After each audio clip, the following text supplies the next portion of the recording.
Hello people, so I have just upgraded to Iridium spark plug and I just wondered, I had put this one in but then I have taken it out, put it back in the box so that I can show you guys, and also thought of recording the video and cover points like hot and cold spark plug, the heat range, as well as iridium versus copper, how it is different, and the recommendation of change intervals as well as gap adjustment, and what all real benefits you can actually have from changing from the basic copper spark plug to an iridium one. So here I have few examples. This is CR90, and well, let's stick to the basics. So this is Bosch UR5cc. This has come out of the Himalayan, and let's just cover some basics first of all. Now if you see, let's first consider this. Okay, so this is the spark plug. From here you connect the cap and the current from the coil passes through this. This is a copper electrode inside, all the way from the ceramic portion going all the way. There is some insulation here, and then the ceramic part starting from here goes all the way up to here. And now this is the copper electrode that you see. And now if you notice carefully, you would see that it is already tapering off a bit, and this is because of corrosion. Now copper is used in spark plug because it is a good conductor of electricity. Now the only problem being that it is very soft metal, so over a period of time, as current passes all the way from here and then it jumps from the electrode to this ground, the spark is created, and in the process, because of the heat and everything, it just erodes. And this is a clear example of that. This spark plug has done about 16,000 kilometers, so it was about time. Now ideally I could have used it again, adjusted the gap and put it back in, and that could have lasted maybe another 5-10,000 kilometers, but the quality of spark would not be as good. That is why they recommend that this should be changed, and this is critical, and you can clearly see why we talk about adjusting. It is again mentioning that this is eroding.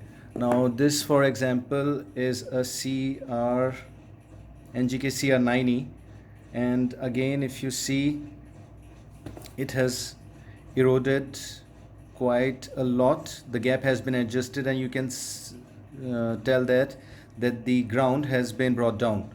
This is from another bike any which ways, but you see this is still a healthy ground. Now let's take the spark plug out. This is CR90. Let's bring this out as well.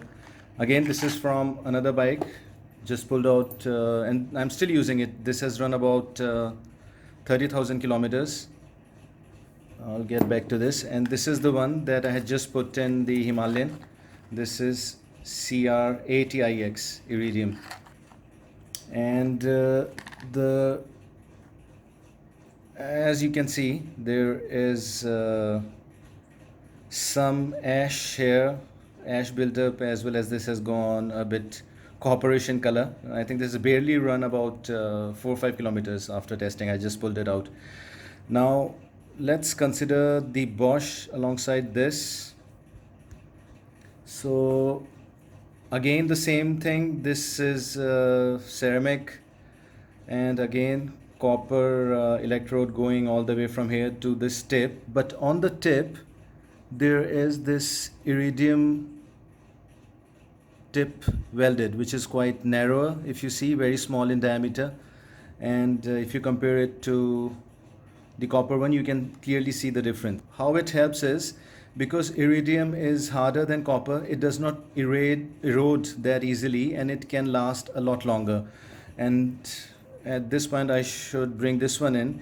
This spark plug, as I said, is CR90. This is being used on Yamaha YZF R15 from last 30,000 kilometers. I pull it out every 10,000 kilometers or so, basically 8 to 10,000 kilometers, and I don't have to adjust the gap at all. It is always stagnant at 8 mm, that is the 0.8, sorry, mm, because that is the recommended gap adjustment for iridium spark plugs. For this ones, for basic copper ones, it is 7 to 8 mm. This one is 8.5 to 9 max. That is the max you can do. Now, again, I digress, but why do you need to adjust the gap is because once the gap increases from 7 to say 8 or 9, the spark, the current passing through here would have to find ground, and thus the spark is created. But if it is longer, say if it is 8 mm or 9 mm, the spark would be weaker. It would have to put in a lot of effort, and eventually the electrical system would again have to constantly supply that, but there would be misses because sometimes the spark would not even generate. It would have to try so hard. If the gap keeps on increasing, that bike would misfire. You might have encountered that problem. And while saying that, say if you've adjusted it too close to it, say if it is 5 mm, and if you try and start the bike again, there is going to be some problem because the spark is too weak, too small to ignite the combustion, and again some misfire starting problems. So that is why I always stick to the recommended range. For copper ones, 7 to 8 mm, and for iridium ones, 8 mm is the best one. Once you adjust it at 8, it is going to last a lot longer. I mean, this one has and still continues to. And that's the other thing about iridium spark plugs, because they don't need that much of adjustment and they don't corrode like a normal spark plug. They do last a lot longer if this is not eroding, like in this case, as I mentioned, tapering off. So you don't have to worry about adjusting them as well as changing them frequently. And that is why they end up lasting even 50-60,000 kilometers. Some people who are using them in cars and all even say that even up to 70-80,000 kilometers, these do just fine. And why it is, as I said, that's just because of all the iridium tip. Harder substance does not erode that easily, generates a constant spark that is required to ignite the air fuel mixture once it is in, and you get that spark all the time consistently, and that gives you the extra feeling of power, that yeah, some more power is there because of that constant spark. Again, that spark is much stronger than in the copper one.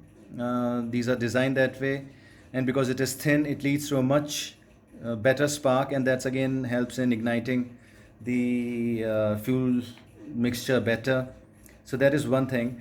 Now that was it. Now that's out of the window. So next I'll be moving on to how we choose or how we select the spark plugs.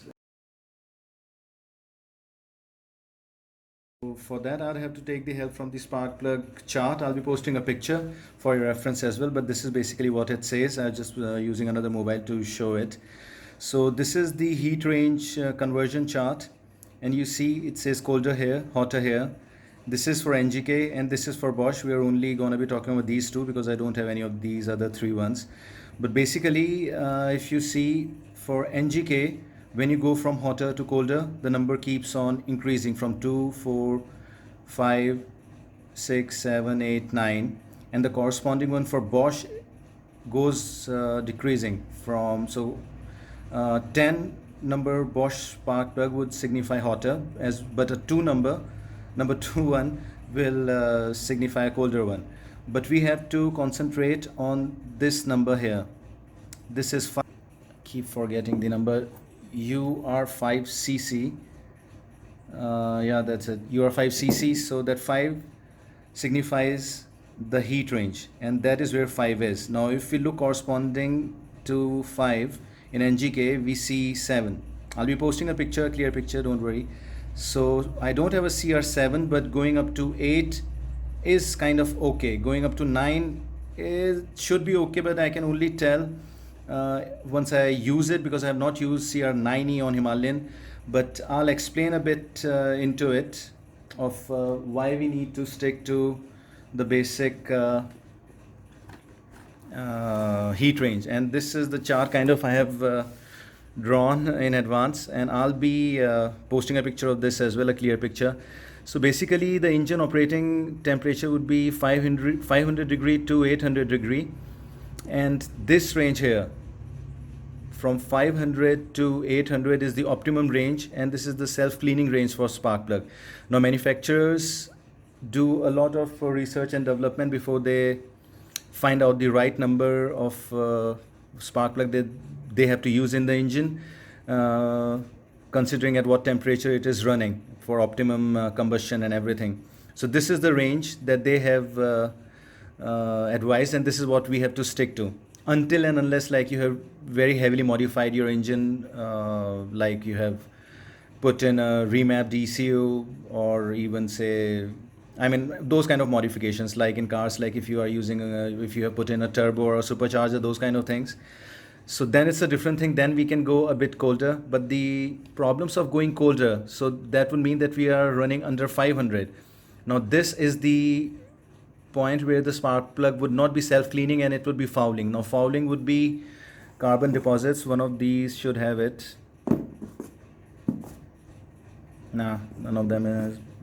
But you get the idea. So if the spark plug is running below 500, if it is too cold, then there would be fouling. The carbon would not self-clean at the optimum heat range, and it will keep on depositing, and then the spark would be weaker, and then you would encounter problems. And the way to know if you have accidentally put in a wrong spark plug is when you pull it out, it will not show this ash color. This is a clear indication that this is optimum running spark plug for this engine, and that is the Himalayan. But if you pull it out and if you have all black soot here and all the carbon deposit, then it is clearly not self-cleaning and it is running below the optimum running range, and thus it is a cold plug. And if you go for a hotter plug, that means that spark plug would not be dissipating heat to the head, and then it would again pre-detonate, which is knocking. Basically it would ignite the air fuel mixture. It would be too hot that even when the compression has not taken place, and even before the spark is passed through this end, it would just ignite that mixture, and then you would hear knocking sound, which is again very bad for engine. So that is why it is important to stick to this self-cleaning zone, and that is how you identify it. You have the chart in front of you, you have this table, and I'll also show another picture. So basically what this picture is depicting, that white range that you see, it is the self-cleaning zone. Again, above this gray area, if this graph goes in like that, if it is heating too much, again pre-ignition and all, and if it stays below 500, then it is not self-cleaning, and again fouling and all those kind of problems. And that is the basic problems that we have with the spark plug. If it is giving us trouble, like if it is not fouling, or if it is misfiring, and again all those will lead to poor mileage and loss in performance, loss in power as well. So basically that is all that I needed to discuss at this point. And also now let's discuss how heat and cold spark plug differ from one another. So yeah, this picture depicts that this is the hot plug, this is in the middle, and this is the cold one. So basically if you see that white ceramic that goes all the way from top, so that would be this part, all the way up to in here. It's black right now, but you get the point. A new spark plug that is white. And what it does is, if you see here, inside this is only this area is in contact with these grooves outside. On this one it is a bit larger, and on the colder one it is a lot larger. So what that does is, the more the contact area with the grooves, it can heat up and easily dissipate it, like this picture is depicting, to the head where this is wound in. And that is how a spark plug stays cool, and that is what hot and cold spark plug mean. I hope that was again clear. Keep switching off, but I hope you get the idea. So basically in our scenario, this would be something like CR9, and let's say this would be something like CR8. So that is how efficiently it would be dissipating heat to the head, and then head again with the cooling fins and all will be cooling the spark plug as well at the end. And this again has more area, so this would be cooling itself even better.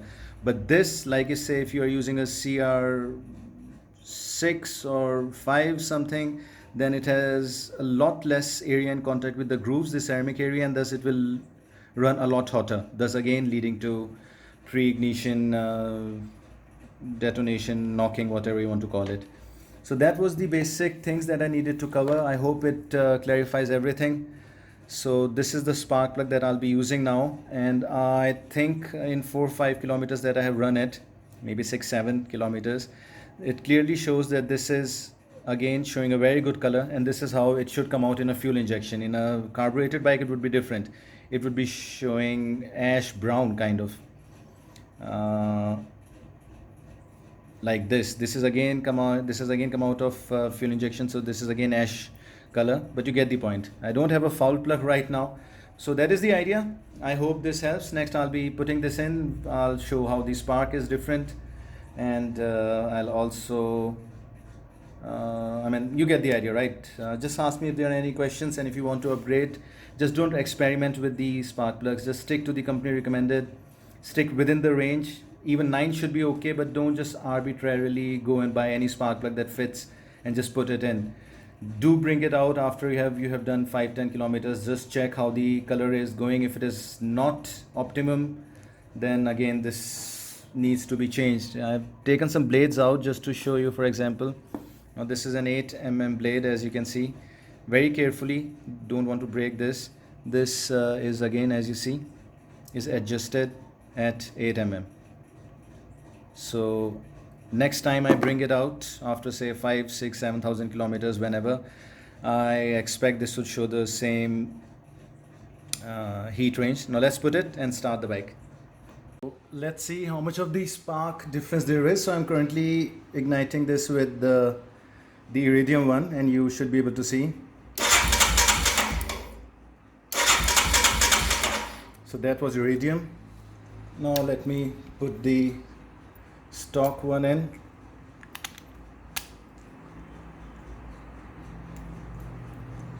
And let's see.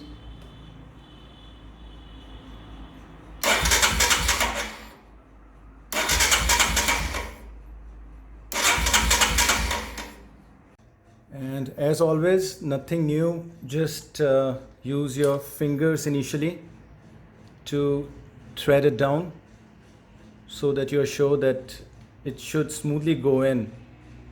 Now I'll tighten it all the way down till the grooves are invisible, then I'll tighten it with the spark plug tool. Put the cap back on and start it.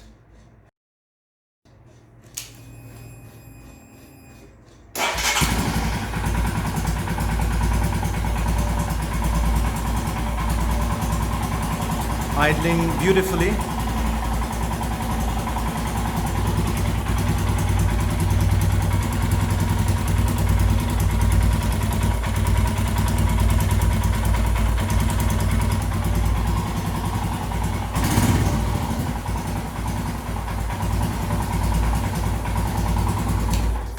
So yeah, that was it. Hope it helped.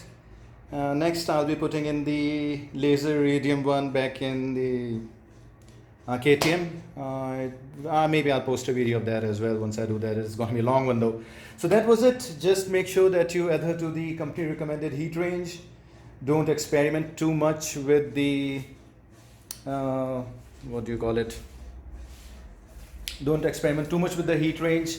9i-iX should be okay. I mean, who am I to say? I have never run it on this bike.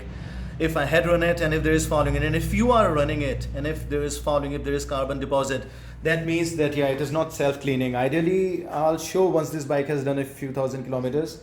It should be white, grayish in tint when it comes out. If it is black, that's a bad sign. If it has black soot on it, bad sign. That's a sign of fouling, and that means it is staying below 500 and thus not self-cleaning. And I hope you get that idea. So don't experiment that much with spark plugs. Stick to the recommended range, and remember that these are not some mythical spark plugs who are instantaneously gonna give you a boost of any kind. But yes, they are a lot less problematic, a lot easier to live with, and a lot longer to live with. Hopefully this one can last maybe, who knows, 40, 50, 60,000 kilometers, if not 100,000. But that was it. That is one benefit that you'll get from it. And again, because you're not regapping it, of course there is no need to regap it again and again, so that constant spark and that thicker spark is provided, and it is gonna be feel slightly better. Not major power boost, slight performance boost, 5%, maybe 2%. But yeah, you would feel that crisp throttle because again of that good spark provided at that constant gap. Hope that was helpful. Let me know if there is anything else. This was asked as a question, so I thought why not do a video on it, and I was thinking of changing it. So yeah, that was why I thought why not. Okay, thanks. Take care. Bye.